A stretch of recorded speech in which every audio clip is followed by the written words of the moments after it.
Hello बच्चों next topic हमारा आता है संगीत रत्नाकर। संगीत रत्नाकर एक ग्रंथ है। दूसरा पहले था हमारा संगीत पारिजात, उसके बारे में मैंने बताया था। अब संगीत रत्नाकर के बारे में बता रहे हैं। रचना काल इसके 13वीं सदी है। रचनाकार इसके पंडित शारंगजीव है, यानी पंडित शारंगदेव जी ने इसको लिखा था। इसका आधार ग्रंथ यानी किस पर आधारित है ये बुक, तो ये उत्तरी और दक्षिणी संगीत पर आधारित है, उसकी पद्धति पर। अनुसरण किसका किया गया है? भरत मुनि का इन्होंने अनुसरण करके ये किताब बनाई है, ग्रंथ बनाया है। विवरण इसका, इसमें जो है नाद, श्रुति, स्वर, ग्राम, मूर्छना, जाति आदि के बारे में बताया जाएगा। कुल अध्याय इसमें 7 हैं, इसलिए इसे सप्ताध्यायी कहा जाता है। कुल ताल इसमें 125 तालों का वर्णन किया गया है। अब पहला जो अध्याय है वो है स्वराध्याय।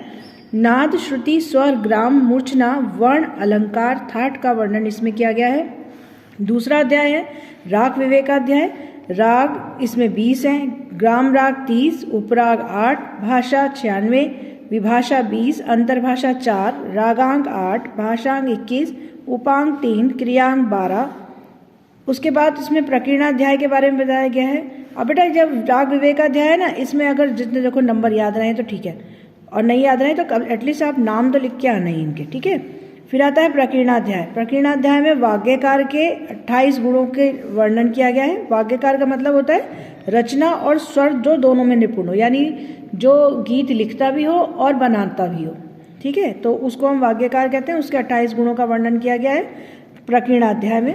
प्रबंधाध्याय में देशी मार्गी संगीत के बारे में बताया है। देशी संगीत वो संगीत होता है जो मनोरंजन के लिए प्रयोग किया जाता है। मार्गी संगीत वो होता है जो भगवान की मोक्ष प्राप्ति के लिए किया जाता था, जो साधु संत करते थे, ठीक है। और निबद्ध गान और अनिबद्ध गान के बारे में बताया गया है। निबद्ध गान वो गान होता है जो ताल में बंधा हुआ गान हो, जैसे आपका राग हो गया, छोटा ख्याल, बड़ा ख्याल, ये सारे निबद्ध गान हैं। अनिबद्ध गान वो होते हैं जो ताल में बंधे हुए नहीं रहते, जैसे आलाप होते हैं।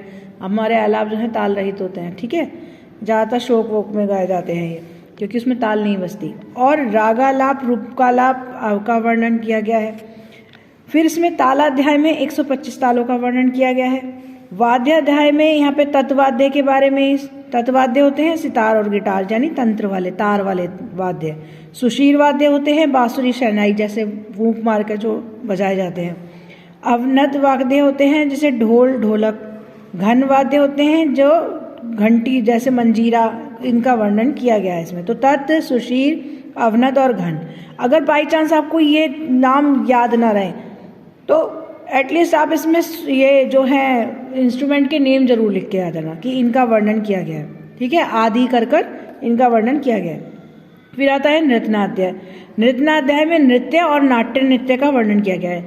नृत्य तो डांस हो गया, नाट्य नृत्य वो होता है जिसमें एक डांस द्वारा एक पूरी कहानी प्रस्तुत की जाती है, तो वो हमारा नाट्य नृत्य होता है। तो इसमें नृत्याध्याय में हमारा नाट्य नृत्य का वर्णन किया गया है। अब इसके बाद बेटा इसके वन वर्ड देखिए, जो वन वर्ड के क्वेश्चंस आ सकते हैं इसमें। संगीत रत्नाकर के रचनाकार कौन है? तो पंडित शारंगदेव। संगीत रत्नाकर कब लिखा गया? 13वीं सदी में। संगीत रत्नाकर ग्रंथ का आधार क्या है? उत्तरी तथा दक्षिणी भारत संगीत। संगीत रत्नाकर के कुल कितने अध्याय हैं? 7। संगीत रत्नाकर को और किस नाम से जाना जाता है? सप्ताध्यायी। संगीत रत्नाकर में कुल कितनी तालें हैं? 125 तालों का वर्णन है। संगीत राग विवेकाध्याय और प्रबंधाध्याय किससे संबंधित है? संगीत रत्नाकर से। संगीत रत्नाकर में वाग्यकार के कितने गुण बताए गए हैं? 28। पंडित शारंगदेव की शिक्षा कहाँ से हुई? राजाश्रय। अब यहाँ पे पंडित शारंगदेव के बारे में भी कुछ क्वेश्चन दिए जाएंगे, क्योंकि जब हमने अभी तो शॉर्ट में लिखा था ये जो है संगीत रत्नाकर, तो इसका जो थोड़ा सा वर्णन जो है उसमें संगीत शारंगदेव जी का भी बताया जाएगा। जैसे पंडित शारंगदेव के पिता क्या करते थे? तो राज कर्मचारी थे। संगीत रत्नाकर ग्रंथ किस भाषा में लिखा गया? संस्कृत। संगीत रत्नाकर के पहले अध्याय का नाम क्या है? स्वराध्याय। संगीत रत्नाकर ग्रंथ में नाट्य से संबंधित अध्याय कौन सा है? तो नृत्य अध्याय। संगीत रत्नाकर में वर्णित राग वर्गीकरण का क्या नाम है? 10 विधि राग वर्गीकरण। बेटा ये क्वेश्चन जो है इस बार भी सैंपल पेपर में आया है, ठीक है, तो इसको ध्यान रखना। 10 विधि राग वर्गीकरण रागों को कितने भागों में बांटता है? तो 10 में। रागांग, भाषांग, क्रियांग और उपांग को कौन से संगीत के अंतर्गत रखा जाता है? तो इसको देशी संगीत के अंतर्गत रखा जाता है। पंडित शारंगदेव शुद्ध ठाट किसे मानते थे? तो काफी ठाट को शुद्ध ठाट मानते थे। ताल में बंधी रचनाएं क्या कहलाती हैं? ये मैंने पहले भी बताया आपको, निबद्ध गान कहलाती हैं।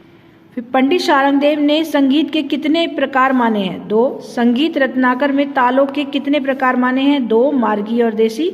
संगीत रत्नाकर में जातियों के कितने लक्षण माने हैं? 13। पंडित शारंगदेव ने सारना चतुष्टय नामक प्रयोग में कितने तारों वाली वीणा का प्रयोग किया? तो 21 तारों वाली वीणा का वर्णन किया। संगीत रत्नाकर में कितने रागों का वर्णन है? 264। बेटा ये क्वेश्चन भी आपका कितनी बार बोर्ड में आ चुका है, तो ये ध्यान रखिएगा। संगीत रत्नाकर ग्रंथ में स्वरों की कितनी श्रुतियां तथा जातियां मानी गई हैं? तो 22 श्रुतियां और 18 जातियां मानी गई हैं। संगीत रत्नाकर में कितने गमक का वर्णन है? ये भी क्वेश्चन आया हुआ है। तो संगीत रत्नाकर में 15 गमक जो है माने गए हैं।